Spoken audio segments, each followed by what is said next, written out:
गहराई वाले जो क्वेश्चन होंगे, आगे पढ़ोगे मधुबनी चित्रकला, फिर आगे पढ़ोगे मौर्य चित्रकला। पहले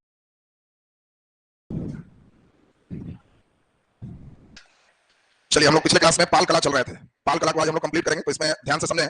पाल कला के अंतर्गत सबसे पहले हम लोग देखें कि पाल कला का विकास कैसे कैसे हुआ, और उसमें हम लोग शासकों का नाम सुने। पाला राजा कौन थे? तो सबसे पहले हम लोग देखें कि गोपाल के समय भी विक्रमशिला उदंतपुरी बिहार की स्थापत्य का पाठ हो जाएगा। तब हम लोग देखें गोपाल के बाद धर्मपाल, देवपाल, इस महान शासकों की बात और तमाम चीज सुने थे।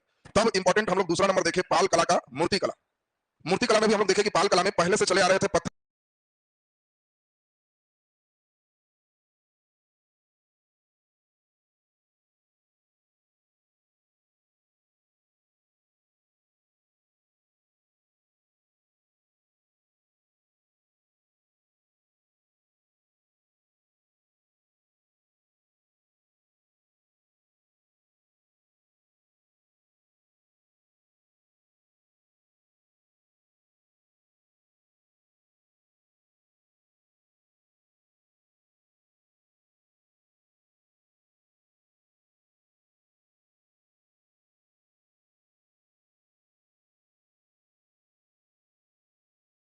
चले आ रहे थे पत्थर कला मूर्ति, वो तो है ही। धातु में फिर से नया डेवलपमेंट हुआ कांस्य, और इनकी जितनी विशेषताएं थी आप पिछले क्लास में सब पढ़ चुके हो। विशेषता तो लिखवा दिया था सबको।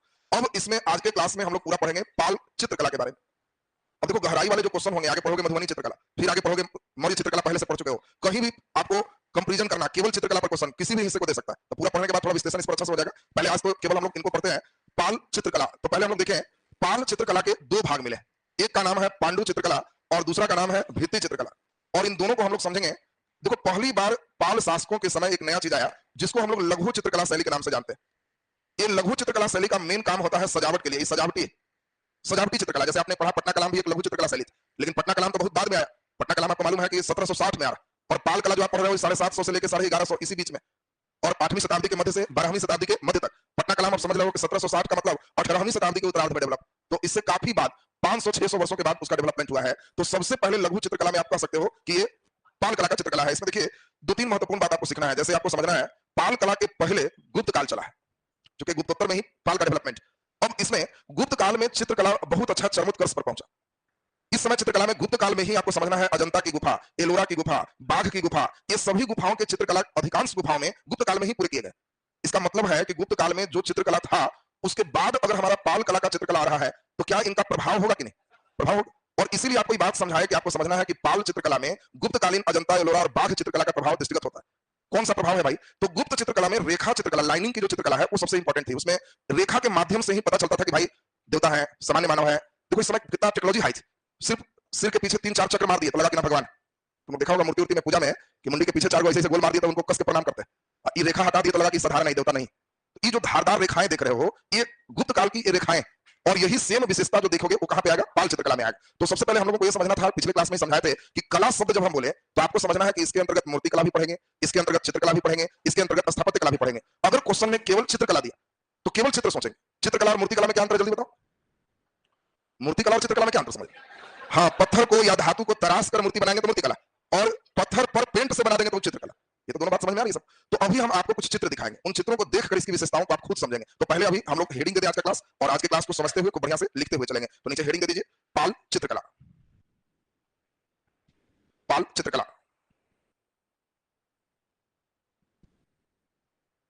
पाल चित्रकला। चलिए, अब सब लोग समझे हमारे साथ, ध्यान दीजिए। पाल चित्रकला में हम लोग देखें कि इसके दो पार्ट हो गए। पहला पार्ट तो आपने समझ लिया कि इसका चित्रकला कहां पे बना, पांडु चित्रकला है। और दूसरा नंबर पार्ट आपने क्या देखा कि इसको भित्ति चित्रकला के रूप में भी डेवलप किया गया। भित्ति मींस दीवाल, वेरी गुड। तो दीवाल पर भी पेंटिंग किया गया, और हाथों से सजावट के लिए छोटे स्पेस में भी पेंटिंग किया गया। और पांडु चित्रकला के मुख्यतः दो पार्ट हैं। पाल कला में जो पांडु चित्रकला थे उसके दो पार्ट हैं। सबसे ज्यादा जो मिला है वह मिला है भोजपत्र पर चित्रकला। भोजपत्र पर चित्रकला। इसी समय मेल मिला है ताम्रपात्र पर चित्रकला, और सबसे कम लेकिन इस समय डेवलप हो चुका था पट्ट चित्रकला। अब देखिए, पट्ट चित्रकला एक खास एक चित्रकला की टेक्नोलॉजी है जिसको आज भी बंगाल में, उड़ीसा में क्षेत्रीय रूप में, लोक कला के रूप में लोग पेंटिंग करते हैं। क्या आप लोग पट्ट कला समझते हो? कौन बच्चे बताएगा पट्ट कला का मतलब? हाँ देखो, कुछ बता रहा है, ठीक बोलो। पर्दा लगा रहता है, अच्छा भगवान के आगे। और कोई बच्चे पट्ट कला मतलब? वेरी गुड, बहुत बढ़िया। पट्ट मींस कपड़ा होता है, और वो भी देखो ठीक ठाक कहा, कपड़े पर आप देखोगे भगवान के चित्र बनाना जो हिंदू देवी देवताओं से संबंधित। देखो, जनरली आपको हमने पहले भी बताया था कि जो पाल शासक थे वो बौद्ध धर्मावलंबी, और इसीलिए इनके चित्रकलाओं पर प्रभाव किनका था? बौद्ध धर्म। वो भी बौद्ध धर्म में भी हमने आपको बताया था कि किस शाखा का? वज्रयान शाखा का। वज्रयान शाखा का मतलब वेरी गुड, तंत्र मंत्र जादू टोना, ये सब पुरुष में भी नारित्व का गुण। महिला भी है तो ऐसे कर रहे हैं, इधर डमरू है, इधर त्रिशूल है, इधर कुछ है, इधर ताबीज है, नीचे शेर बाघ बिलाई है, तो समझ लोगे कि वो सब तंत्र मंत्र का प्रभाव चल। तो इनका प्रभाव इन पर खास दृष्टिगत हो। और इस समय हिंदू देवी देवताओं का भी चित्र कपड़े पर बनाए जाते थे, जिसको पट्ट चित्रकला कहते थे। और आज भी पालकालीन पट्ट चित्रकला उड़ीसा और बंगाल में लोक चित्रकला के रूप में अभी भी फेमस। आप लोग भी देखे होंगे कई मंदिरों में भगवान के आगे जो पर्दा है उसमें भगवान का चित्र बना हुआ लटकाया हुआ है, तो तुम उसको देख के समझ लोगे कि वो पट्ट चित्रकला का एक पार्ट है। और इसका डेवलपमेंट किस समय पाल कला के अंतर्गत डेवलपमेंट हुआ है। बाकी देखो उस समय कोई बहुत कागज की मात्रा नहीं थी, कागज बाद के फेज में, शुरुआत के फेज में कागज नहीं है, इसलिए पांडु चित्रकला दूसरा सबसे ज्यादा किस पे है, भोजपत्र पर। और दूसरा ताम्रपत्र पर। ताम्रपत्र का मतलब तांबा का एक पत्थर है, उसी पर चित्र बनेगा। भोजपत्र माने जिस पर भोज खाते हो, बस उसी भोज वाले पर बस फोटो बन। उस समय भोजपत्र पर ही चित्र बनाए जाते थे। अब ध्यान दीजिए, अब भोजपत्र पर तुम लोग देखा होगा किसी को लिखना हुआ कागज नहीं, तो भोजपत्र पर ही लिख देगा। तुम लोग देखा होगा कि किसी व्यक्ति को कागज नहीं है और कहीं लिखना है तो पेड़ के छाल खोद खा के वहीं लिख देता है, नहीं देखा है? तो उसको पेड़ पत्र समझ लो। तो जिसको लिखना है भाई अब साधन नहीं है, तो वो तो जहां जो मिलेगा वहां लिख ही दे। तो उस समय तुम लोग दूसरा चैनल धर लेता है, तो उस समय ध्यान दीजिए, उस समय भोजपत्र पर ही मेन चित्र बनते थे। और चित्र की शैली देखो कितनी अच्छी थी, आपको चित्र देख के बड़ा आश्चर्य लगेगा। देखो कोशिश क्या थी वो समझो, उससे विशेषताएं समझ में आएगी। पाल के जो शासक थे उन्होंने प्रयास एक ही किया कि जो बौद्ध ग्रंथ हैं उन ग्रंथों को हम सजीवता प्रदान करें, चित्रों के माध्यम से उकेरण करें। जैसे कॉमिक्स आप लोग देखे हो, पढ़े हो बच्चे, तो कॉमिक्स में क्या करता है, एक फोटो बना दिया और बगल में लिखा कि चाचा चौधरी ने सामू को कहा, फिर बगल में सामू ऐसे किया। तो क्या है, बातों को चित्र से दिखाने पर प्रभाव कम पड़ेगा कि ज्यादा पड़ेगा। ठीक उसी प्रकार से जो भी बौद्ध ग्रंथ है, इन ग्रंथों का चित्र में प्रदर्शन इस पाल कला से किया। देखो पाल चित्रकला में कुछ नहीं है, बौद्ध ग्रंथों का चित्र में प्रदर्शन। और इतना बढ़िया चित्र है कि इसमें कॉमिक्स टाइप के बीच में चित्र बनाए गए। देखो कितना बेहतर सिस्टम, बीच में कहानी का प्रसंग चल रहा है, उसमें बीच में चित्र बन गया। और कहानी जो है उसको दोनों साइड में खूब सुंदर हैंडराइटिंग में लिपिबद्ध किया गया, लिखा गया। तो देखिए इनके चित्रों की विशेषताओं को समझना है। भोजपत्र के जो चित्र है, ताम्रपत्र के जो चित्र है, वो चित्र कहां पर बने हैं, बीच में। और दोनों साइड में क्या किया गया, लिखा गया। इसमें जबरदस्त बॉर्डर के भी प्रयोग किए गए। आप एक बात याद करो, जब हम पटना कलाम चित्रकला पढ़ा रहे थे तो पटना कलाम चित्रकला में बॉर्डर थे कि नहीं, नहीं थे। जब आपको मुगल शैली की चित्रकला समझा रहे थे तो बॉर्डर थे। बॉर्डर चित्र में होना प्रतीक है समृद्धि का कि गरीबी का, समृद्धि का। तुम्हारे घर में ही चित्रकार पेंटिंग करने वाला है और दीवार में पेंटिंग कर, और फिर पेंटर कहे कि मालिक ऊपर ऊपर बॉर्डर मार दे, पूछे तुम पूछोगे बॉर्डर मार दे कितना लगेगा, मालिक ज्यादा नहीं 10,000 और लगेगा। तो डिपेंड करता है नोट कैसा है। अगर नोट है तो कहेंगे मार दो, एक बार बॉर्डर मारो तो इधर भी मारो, 15,000 लगेगा, सुंदर बना। नोट कम रहेगा तो कहेंगे बस बस निकलो, बॉर्डर सोर्डर का नाम मतलब इतने मार दिया बहुत है, हम भी नहीं सोच रहे थे। बात समझ रहे हो, बॉर्डर कम लगेगा जब नोट रहेगा घर में। तो यही चीज देखो यहाँ पे है। तो पालकालीन जो चित्रकला है इसमें बॉर्डर खूब है। इसमें रंग कैसा प्रयोग होगा, हल्का रंग की चटक रंग, सोच के बताओ, चटक रंग नलायक, दोनों ही रंग इसमें यूज हो। हम जान रहे थे कि कोई एक पर रहेगा, इसमें दोनों। इसके जो चित्रकार हैं, ध्यान दो पहले बात पे, फिर चित्र दिखाएंगे। इनके चित्रकार क्या करते थे, आजकल की टेक्नोलॉजी यूज करते थे। पहले अगर हल्का रंग का अस्तर बना दी तो जिसका अस्तर बनाते थे उसको प्राथमिक रंग कहते थे, और जिससे पेंटिंग करते थे उसको द्वितीय रंग कहते थे। तुम लोग आजकल भी देखा होगा कि अस्तर चढ़ा दिया फिर पेंटिंग की, ऐसा देखे हो ना। तो जिस रंग से अस्तर चढ़ाए, अगर चटक रंग का अस्तर है तो बताओ पेंटिंग हल्के रंग का होगा, हल्के रंग का अस्तर है तो पेंटिंग चटक रंग का होगा। और इसीलिए इनका दोनों रंग प्रयोग होते थे। इनके जो चित्रकला है ये सभी अजंता एलोरा गुप्तकालीन चित्रकला से प्रभावित। इस समय जो चित्र है उन चित्रों को आपको ठीक से दिखाएंगे अभी। उन चित्रों में देखोगे कि मुख जितना बड़ा है उसके अनुपात में आंख ज्यादा बड़ा बनाया गया, आंख पर फोकस थोड़ा ज्यादा और नाक ऊंचा ऊंचा। देखो सब चित्र पाल कला में फेमस हो गया, तो फेमस होने के बाद आदमी बड़ा आंख और ऊंचा नाक, बड़ाई वाला चीज हो यार, नाक देखो कितना ऊंचा, और जो बेचारा का नाक ऐसे है, नाक है बैठल नाक है। तो मेन है ना कि आप चित्र कैसा देख रहे हो, उसी टाइप के आपके अंदर इमेज बनता। अब आप हमेशा घर में बॉडी बॉडी एकदम बॉडी बिल्डर बॉडी सोडी वाला व्यक्ति देखो तो मोटा उठा दिया मोटा है। अब बॉडी बिल्डर नहीं दिखा के सब तोंद वाला कहीं फोटो रखता। सारे भगवान अगर तोंद युक्त रहते गणेश जी टाइप का, तो तोंद वाले व्यक्ति पूजनीय हो जाता। हर कोई कोशिश करता नहीं स्लिम नहीं, बढ़ा के रखो तो फायदा रहेगा, क्योंकि सबका ही नहीं बढ़ता है, खाने पर भी नहीं बढ़ सकता। तो ये फोटो पर ना डिपेंड करता है। तो इस समय के जो चित्र दिखाएंगे बोलो नाक कैसे है, चेहरा के अनुपात में ज्यादा खड़े, आंख बड़े बड़े, आंख भी बड़ा है और नाक खड़ा है। इस समय के अब चित्र दिखाते हैं, चित्र बढ़िया से देखा कीजिए। देखो अब चित्र पालकालीन आपको दिखा रहा है।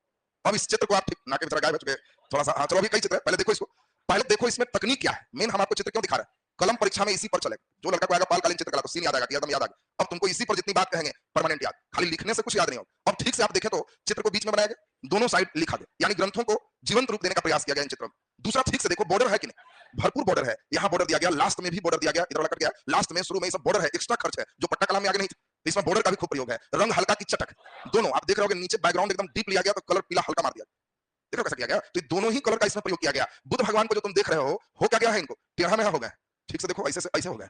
तो ये वज्रयान शाखा का प्रभाव यही है, तंत्र मंत्र सीधा सीधा नहीं है, थोड़ा हल्का टेढ़ा हो गया, नारित्व वाला गुना गया, थोड़ा कुछ इधर अमरूद अमरूद बढ़ गया, तो समझ लोगे कि वो वज्रयान शाखा का प्रभाव चल रहा। तो अब ये जो चित्र आपने देखा, और भी कुछ चित्र आपको दिखाएंगे, उन चित्रों को बढ़िया से देखेंगे आप। देखिए एक चित्र यह भी उसी समय का, महिला को भी देख रहे हैं, आपको लग रहा है थोड़ा बीच से हल्का लप गया है यहाँ पे, बुद्ध को भी आपने देखा यही है। तो वज्रयान का प्रभाव यही दिखा रहा है। और इसमें आंख बड़ी बड़ी होगी, छोटी छोटी नहीं रहे, तो आंखें बड़ी बड़ी, नाके खड़ी होगी। और ये जो रेखा जो देख रहे हो पीछे, आप जो देख रहे हो लाइनिंग, यही दिखा रहा है कि देवी है, इनके अंदर पावर है। भगवान के पीछे वो चक्रधार केवल रख दे बड़ा सा, तो व्यक्ति को लगता है कि ना पावरफुल है। देख रहा पीछे कैसा चल रहा है, ये प्रभा मंडल लाइनिंग के द्वारा इनके तेज को दिखाना, ये पाल कला की एक प्रमुख देखो विशेषता, इसके पूर्व में नहीं। और लाइनिंग ही सब कुछ करता है। ये अजंता की पेंटिंग है, गुप्तकालीन पेंटिंग है, और वही पेंटिंग का प्रभाव यहाँ सेम हम लोग को देखने को मिलता है पालकालीन पेंटिंग में। देखिए इनको भी देख के सब समझ में आ जाएगा कि तंत्र मंत्र का कितना भयंकर प्रभाव है। हाथ उठ एकदम कितना बेजोड़ वैसे किया हुआ, तंत्र मंत्र जादू टोना में हो गया है, नहीं तो नॉर्मल ऐसा नहीं रहेगा। और इस चित्र को भी देख के आप बिल्कुल अब समझ गए होंगे कि काया कैसी है, छरहरी काया। पेंटिंग में भी छरहरी काया, काया पर बहुत ज्यादा नहीं, हाँ किसी किसी में मांसल शरीर है, लेकिन कोमलता है, कहीं रुखापन नहीं।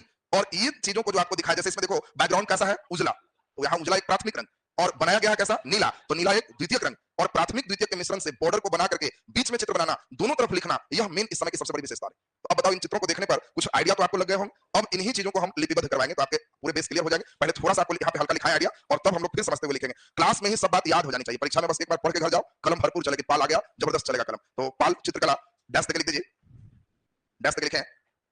पाल चित्रकला के दो भाग हैं, पाल चित्रकला के दो भाग हैं, पाल चित्रकला के दो भाग हैं। क नंबर में लिख दीजिए पांडु चित्रकला, पांडुलिपि चित्रकला, और ख नंबर में लिख दीजिए भित्ति चित्रकला, पांडुलिपि चित्रकला और भित्ति चित्रकला। चलिए नीचे क पांडुलिपि चित्रकला लिखे डैश, पांडुलिपि चित्रकला की विशेषताएं लिखे डैश, सीधा विशेषताएं हैं, चल दो दोनों का, पांडुलिपि चित्रकला की विशेषताएं, पांडुलिपि चित्रकला की विशेषताएं। चलिए सारे बच्चे कलम रखो। हम चाहते हैं 5-5 के सीरीज में आपको लेके चले और सभी बातें बिल्कुल क्लियर हो जाए, देन कॉपी में आप कवर करें। देखो पहले बात सुनो ठीक से।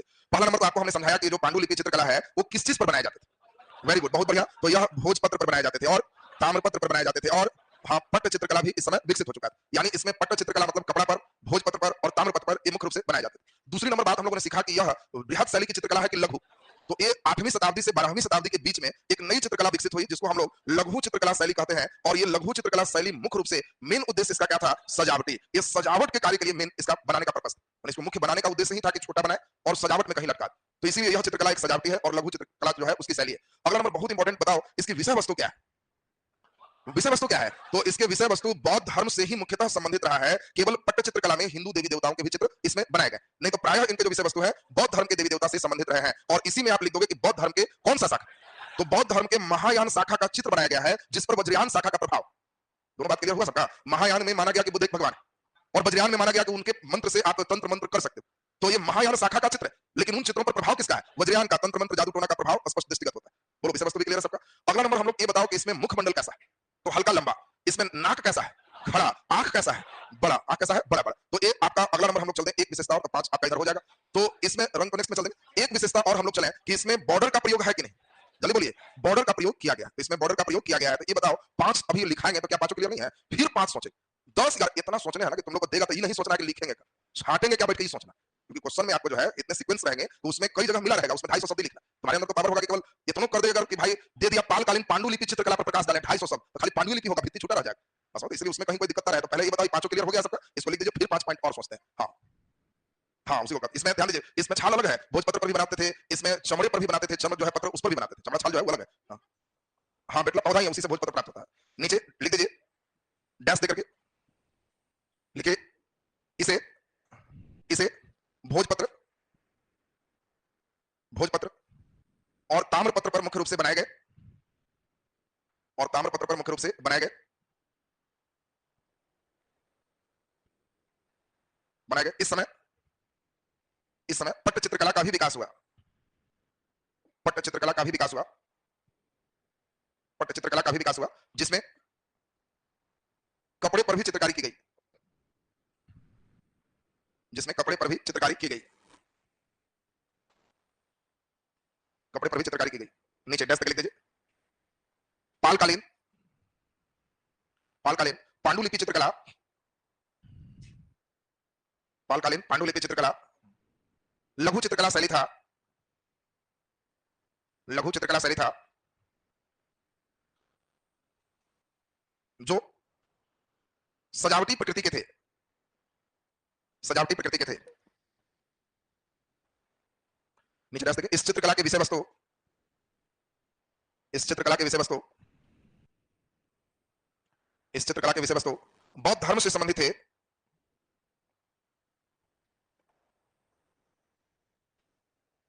बौद्ध धर्म से संबंधित थे। पट्ट चित्रकला में, पट्ट चित्रकला में हिंदू देवी देवताओं के चित्र निर्मित किए गए थे, हिंदू देवी देवताओं के चित्र निर्मित किए गए थे।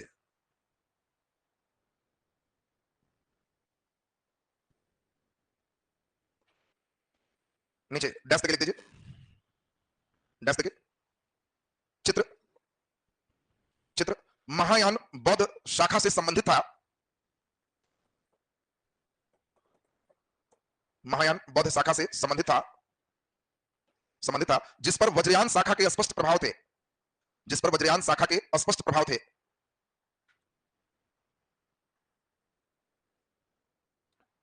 स्पष्ट प्रभाव थे।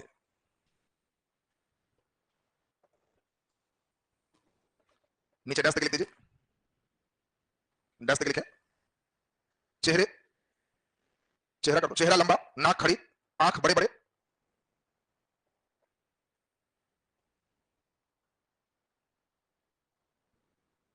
आंख बड़े बड़े। इस चित्रकला के प्रमुख विशेषताएं रही। इस चित्रकला की प्रमुख विशेषताएं रही। इस चित्रकला की प्रमुख विशेषताएं रही। नीचे डैश लिख दीजिए।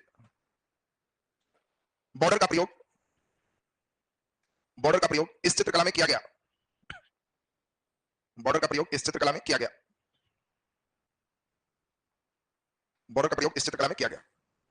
चलिए हम लोग 6 लगता है लिख लिए है ना, 5 फिर देख लेंगे बस। लगभग 11-12 प्रॉपर्टीज केवल पांडुलिपि में चलते, फिर भित्ति चित्रकला में चलेंगे तो चित्रकला से आप बहुत अच्छा लिख सकते हो। अब देखो मुख्य रूप से है कि आप अगर याद करना चाह रहे हो तो कुछ नहीं लिखा है, आप विषय वस्तु को समझ रहे हो, उनके चित्रकार के मनोभाव को समझ रहे हो कि दर्शाना क्या चाहते और उन चीजों पर लिखोगे तो तुम्हें कोई दिक्कत नहीं, आराम से लिख सकते हो। अब जैसे अगला नंबर हम चल रहे हैं कि इस समय चित्र में एक विशेषता और भी है कि जो रेखाएं हैं वो रेखा कैसा है, चक्रदार। चक्रदार का मतलब गोल, चक्का जैसा, और हल्की रंगों की आभा। हल्के रंग की आभा, आभा मींस चमक, हल्का रंग का एक चमक देने का प्रयास किया गया कि देखिए चमक भी है और पीछे से चक्रदार जो देख रहे हो ये रेखा दर्शा रहा है कि इनके अंदर शक्ति। दूसरी विशेषता रही रंग की बात की जाए तो इसमें प्राथमिक और द्वितीयक 2 रंगों का प्रयोग किया गया जिसके अंतर्गत चटक और हल्के दोनों रंग इसमें शामिल थे।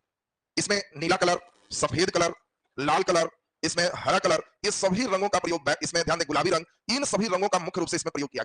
यदि प्राइमरी में हल्के रंग थे तो बनाया गया सेकेंडरी चटक रंग था। अगर उनका बेस चटक है तो निर्मित चित्र कैसा है, हल्का है। देखो यही चीज तुमको भी दिखा रहे थे, इनका बेस चटक है, चटक हो रहा है तो बनाया गया चित्र हल्का है, बस पीला एकदम लाइट पीला से निकाल।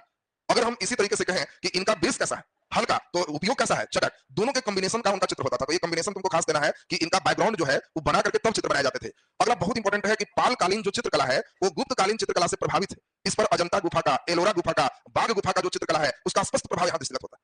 उन चित्रों में जिस प्रकार से भाव का, किस मुद्रा का, मुद्रा और भाव समझते हो, मुद्रा में बैठा हुआ है, उठा हुआ है, टेढ़ा है, जो टेढ़ा दिख रहा है वो उसका मुद्रा, और भाव का मतलब है हंसने वाला भाव है, शांत भाव है। ये भाव और मुद्रा पर अजंता की चित्रकारी में बहुत बल दिया। सेम वही भाव और मुद्रा आपको देखने को मिलेगा पालकालीन चित्रकला। तो उनके प्रभाव में इन दो बातों को अवश्य लिखोगे कि भाव और मुद्रा में समानता उसी प्रकार का मिलता है जैसे अजंता, एलोरा और बाघ की गुफाओं में गुप्तकालीन चित्रकला में आपका है। दोनों ठीक ठाक हो। चित्र देखने के बाद यह पॉइंट तो सभी बच्चे का क्लियर है कि चित्र को बीच में बनाया जाता था और दोनों तरफ सुंदर लिपि में लिखे गए थे। कोशिश क्या था कि किसी बौद्ध ग्रंथ को जीवंत रूप प्रदान करें, लोग सजीव रूप में उसको देखें। और इसके लिए कुछ बौद्ध ग्रंथ हैं, प्रज्ञा पारमिता, पंचशिखा, इन सभी ग्रंथों को बहुत ही बढ़िया ढंग से पाल चित्रकला के अंतर्गत चित्रित किया गया है। दुर्भाग्य से उनकी जो चित्रकला पंचशिखा का है, प्रज्ञा पारमिता सूत्र का है, वो अभी भारत में नहीं है, लंदन के कैम्ब्रिज यूनिवर्सिटी में रखा।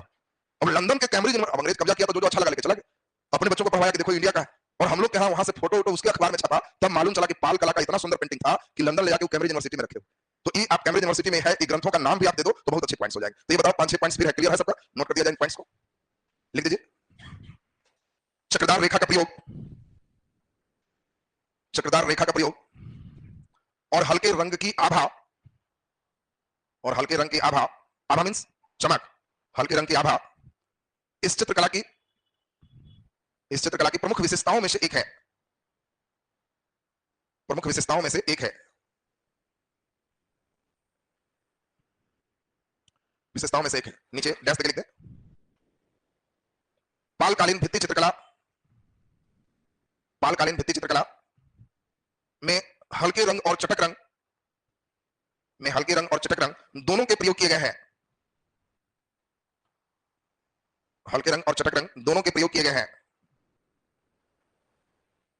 दोनों के प्रयोग किए गए हैं। इस चित्रकला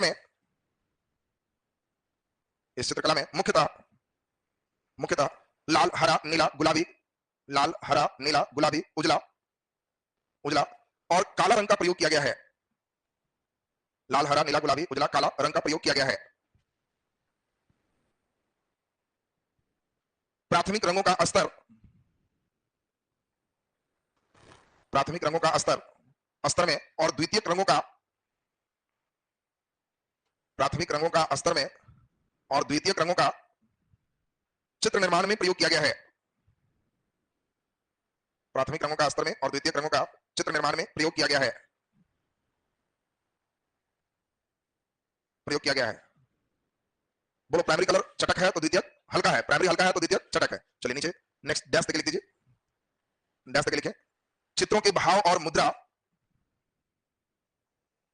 चित्रों के भाव और मुद्रा, चित्रों के भाव और मुद्रा गुप्तकालीन, गुप्तकालीन अजंता एलोरा और बाघ गुफा के चित्रकला से, अजंता एलोरा और बाघ गुफा के चित्रकला से, बाघ गुफा के चित्रकला से प्रभावित रहा है, प्रभावित रहा है। नीचे डैश देखिए, अगला पॉइंट तो सारे बच्चे को क्लियर है। चित्र कहां बनाया गया? बीच में, लिख दीजिए डैश देखिए। भोजपत्र में,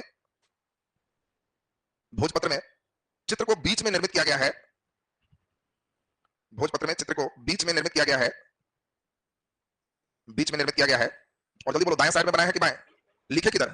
दोनों साइड में, वेरी गुड। चित्र को बीच में बनाया गया है और चित्र के दोनों ओर, और चित्र के दोनों ओर, दोनों ओर सुंदर ढंग से, सुंदर ढंग से लिपिबद्ध किया गया है, लिपिबद्ध किया गया है या लिखा गया? सुंदर ढंग से लिखा गया है या लिपिबद्ध किया गया है? लिपिबद्ध किया गया है। नीचे नेक्स्ट पॉइंट्स लिखें, डैश लिख दीजिए। पालकालीन चित्रकला में, पालकालीन चित्रकला में बौद्ध ग्रंथों के, बौद्ध ग्रंथों के चित्र को, बौद्ध ग्रंथों के चित्र को जीवंत करने का प्रयास किया गया है,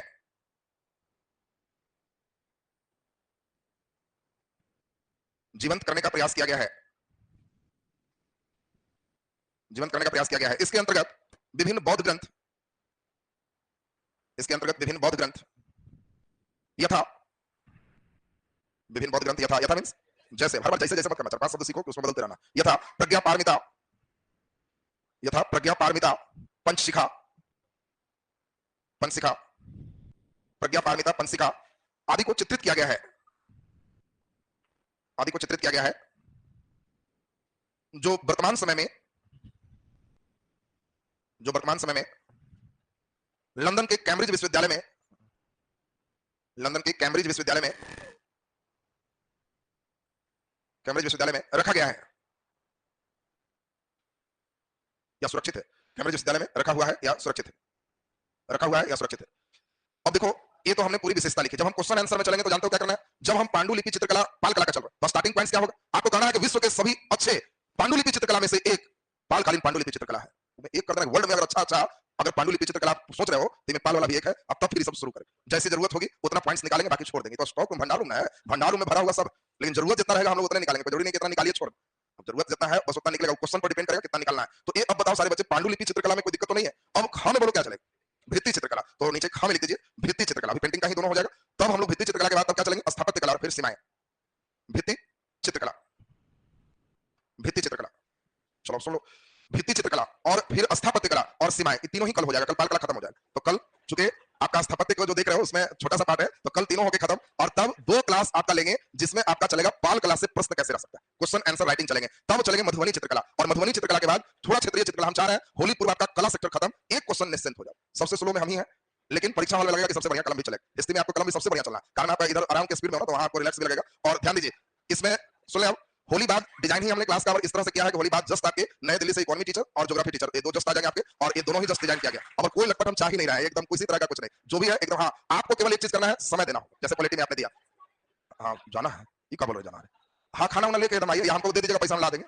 ध्यान दो, हम बैठे रहते हैं सब। अरे नाला खाना, हड्डी बचा ले, मांस कभी आ जाएगा। ये तुम खाना के फिर में क्या लगा हुआ है? ये हड्डी भी बच गया, बीपीएससी पास हो जाती है हमारे जैसा, खाली याद हमको करके खाते रहना, तो वजन बढ़ाने में टाइम लगेगा, घटाने में टाइम भले लगता है। तो इसमें सुन लीजिए, इसमें आप लोगों का पूरे सिस्टम हम चाह रहे हैं कि एकदम व्यवस्थित रूप में निकलता जाए। और सुन लें, कल से अल्टरनेट में निबंध क्लास भी हमारे द्वारा हम चाह रहे हैं स्टार्ट, होली बाद ही करें, जैसा को अल्टरनेट में निबंध क्लास भी चलाते रहेंगे, क्योंकि निबंध में ज्यादा क्लास हमारा ही रहेगा। तो सुन लें, दीपक सर तो निबंध यही होंगे, ऐसा समझ में आया ना सबको? पॉलिटिकल इशू जितना है वो सब जो है दीपक सर कर लेंगे। फिर धार्मिक इशू के लिए जो है कई प्रकार धार्मिक विद्वान उन लोग को भी बुलाएंगे। अब मेरा प्रिय पुस्तक रामचरितमानस, तो मेरे प्रिय लेखक तुलसीदास, तो इन सभी चीजों पर आपको रामचरितमानस के विशेषज्ञ व्यक्ति से 10 घंटे का लेक्चर सुना देंगे, जिससे रामचरितमानस परफेक्ट लिखा है, बस तुलसीदास पर परफेक्ट लिखा जाए। तो चूंकि आजकल रामायण रामचरितमानस थोड़ा विवादित चल रहा है, तो इसलिए रामचरितमानस पे थोड़ा हम चाह रहे हैं प्रसंग। आज देखो, क्वेश्चन की अगर हम बात करें तो पहले से मालूम है कि 3 कौन-कौन तुम्हें लिखना है, पूर्व मालूम, और उस पर कितना अच्छा लिखना है उसके लिए हमें कुछ दिन सीढ़ी बनाना होगा, कुछ बस और कुछ नहीं हो। जैसे पूर्व से मालूम है, एक क्वेश्चन मैं देखा पहले ही यूट्यूब पर भी डाला, एक क्वेश्चन पहले से आउट, और वो क्वेश्चन है जातिगत जनगणना। ये बिहार में भी चल रहा है और आपसे पूछा जाएगा। तो ये जातिगत जनगणना लेकिन है कि आप सेटर किस रूप में लेता है? बीपीएससी रूप में लेगा तो थोड़ा हल्का करेगा, और नहीं तो यूपीएससी मॉडल रहेगा तो उसमें लिखेगा हेडिंग जातिगत जनगणना जाति मुक्त समाज के लिए बाधक है, बस इतना लिख के छोड़ देगा, नहीं बंद।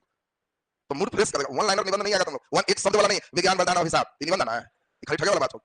बीपीएससी में आएगा भी तो उसमें हेड टेल लगा देगा, ये 10वां वाला बात हो रहा है। तो आप लोग को थोड़ा सेंटेंस फॉर्म में लिखेगा, तो उस रूप तक पहुंचाने में कम से कम हमको 15 दिन लगे। 15 दिन में लेकिन ये है कि पहुंचाते तब तुम्हें अभ्यास करना होगा, फिर वहां से लिखना। कैसे अभी गोदी में टांग के ले चल रहा है, एक दिन भी तुमको नहीं कह रहा है उतरो बाबू चलो क्वेश्चन लिखो, लो आंसर लिखो। थोड़ा थोड़ा उतारते भी तो उंगली धर ले रहते हैं कि भूमिका लिख लो, निष्कर्ष लिख लो, बीचवा वाला कहां सर चल लेंगे तो धरा ली। धीरे धीरे जैसे ही हटेगा ना तो खुद से सोचने लायक फिर बनने लगेगा, तब हो जाएगा। उसी तरह निबंध के पार्ट में वैसे ही चलना होगा, 5-6 निबंध 7, फिर पूरे क्लास में केवल स्ट्रक्चर सीखो। और स्ट्रक्चर सीख गया तो तुम कहेगा कि हाँ हम खुद से लिख लेंगे। हमारा क्लास मुख्य, लेकिन शुरुआत में केवल स्ट्रक्चर रहेगा तो लिखने नहीं आएगा, परीक्षा में कहीं ना स्ट्रक्चर बना के चला जांचे वाला कहेगा आप समझिए नहीं सबसे कैसे लिखा था। तो इसलिए स्ट्रक्चर से लिखना कैसे है, इस शुरू में 2-3-4 निबंध लिखा भी देंगे, उसके बाद केवल ढांचा से भरपेट बनाइए, विषय वस्तु ही मेन समझना होगा। उसके पहले 15 क्लास में दिमाग में जितना शुद्धि है, कचरा है, उस सबको जेसीबी लगा लगा के निकालना पड़े। अभी तो बहुत कचरा में भर लेना है, अभी इतना कचरा है, सामाजिक विद्वेष है, तो अभी तो कई लोगों की स्थिति इतनी खराब है कि उस समाज में सिर्फ यहाँ है तो किसी तरह रहता है, नहीं तो कई लोग खाली अपन जात के ठीक करो, जाति एकदम ही करो, फलना करो, वही मेन व्हाट्सएप ग्रुप में उसकी बुद्धि में काफी प्रदूषण भर गया। अब उन सभी चीज को हम अपना जेसीबी वाला सोर्स से निकाल के फेंके तो 10-12 दिन में एकदम पवित्र शुद्ध हो जाएगा। तब शुद्ध हो जाएगा तो निबंध शुद्ध लिखेगा, इंटरव्यू शुद्ध जाएगा। जब तक वो नहीं होगा तो उधर आ ही जाए, इसलिए वो चीज मेन स्वरूप चलना होगा। तो चलिए अभी इसमें ध्यान दीजिए, कल का क्लास भी अपने इसी रूटीन से होगा। परसों आप होली तक हमको लगता है जैसे चल रहा है उसे चले देते हैं, होली बाद आपका निबंध एक बढ़ा दिया जाएगा, हर अल्टरनेट